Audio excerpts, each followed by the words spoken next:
আসসালামু আলাইকুম দর্শক, একটি মানবিক নির্মম পরিণতির গল্প।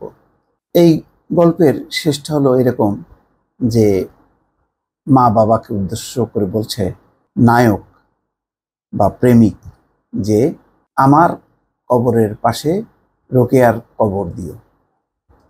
দর্শক বুঝতে পারছেন যে মৃত্যুর পরও তার ঐকান্তিক আকাঙ্ক্ষা যে তার কবরের পাশেই যাতে তার স্ত্রী বা প্রেমিকার কবরটি দাফন করা হয়। দর্শক, এই ঘটনাটি গাজীপুরের শ্রীপুরের মাওনা চৌরাস্তার পাশে বেগুনবাড়ি এলাকায় একটা বহুতল ভবনের নিচতলায় স্বামী স্ত্রীর লাশ উদ্ধার করা হয়। মাত্র 17 বছর বয়স ইসরাফিল, বিয়ে করে রোকেয়া খাতুন নামে 15 বছরের এক কিশোরী বা তরুণী। তো পরিবারের অমতে তারা বিয়ে করেছিল 7 মাস আগে, কিন্তু শেষ পর্যন্ত পরিবার মেনে নেয় এবং তারা তারপরে বসবাস করছিল ইসরাফিল মা বাবার সঙ্গে 2টি কক্ষ একটি বহুতল ভবনের নিচতলায়। বাবা গরিব, নিরাপত্তা রক্ষী ছিল ওই বিল্ডিংয়ের।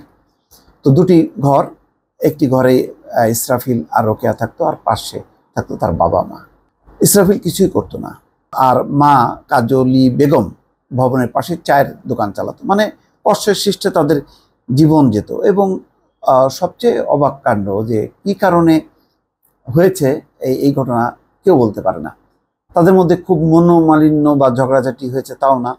আবার প্রতিবেশীরা বলে যে মায়ের সাথে ইসরাফিলের মনোমালিন্য হয়েছিল, ফলে সেই স্ত্রীকে নিয়ে একবার চলেও গিয়েছিল, আবার ফিরে এসছে। যাই হোক, হঠাৎ করে দিন দেখে যে ইসরাফিলের মা বাবা সকালবেলায় উঠে দেখে যে উঠছে না, বেলা হয়ে যাচ্ছে। তারপরে ঘরে টোকা দেয়, দেখে কোনো সাড়া শব্দ নেই। তারপরে একটু ধাক্কা দিতেই দরজা খুলে যায়। তারপরে দেখে যে ফ্যানের সাথে ঝুলছে তার ছেলে ইসরাফিল, আর রোকেয়া অর্থাৎ স্ত্রী সে বিছানায় পড়ে আছে। তারপর চিৎকার দিয়ে লোকজন আসে। তাদের পাশেই, বিছানার পাশে একটা চিরকুট পাওয়া যায়। সেই চিরকুটে ইসরাফিল লিখছে, মা বাবা আমাকে মাফ করে দিও, আমি তোমাদের সাথে থাকতে পারলাম না, আমার জান আমার জন্য ফাঁসিতে ঝুলেছে, তাই আমি আর থাকতে পারলাম না। আমি কাউকে দোষারোপ করি না, কারো কোনো দোষ নাই, আমার জান আমার জন্য অপেক্ষা করতেছে, সবাই ভালো থাকবা, মা আমার পাশে রোকেয়ার কবর দিও। মা আমি জানি না আমার জান কেন ফাঁসি দিল, তার জন্য সম্পূর্ণ আমি দায়ী, এতে কারো কোনো দোষ নাই।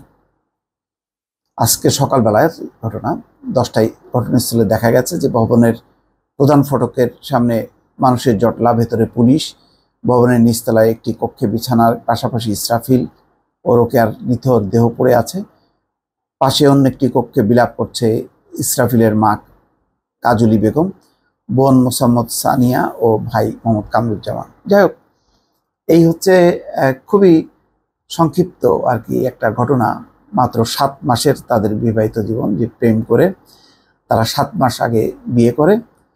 তারপরে পরিবার প্রথমে মেনে নেয়নি, পরে মেনে নিল সত্য, কিন্তু তাদের নিজেদেরই আভ্যন্তরীণ অথবা অন্য কোনো মান অভিমানের পর্যায়ে প্রথমে রোকেয়া আত্মহত্যা করে।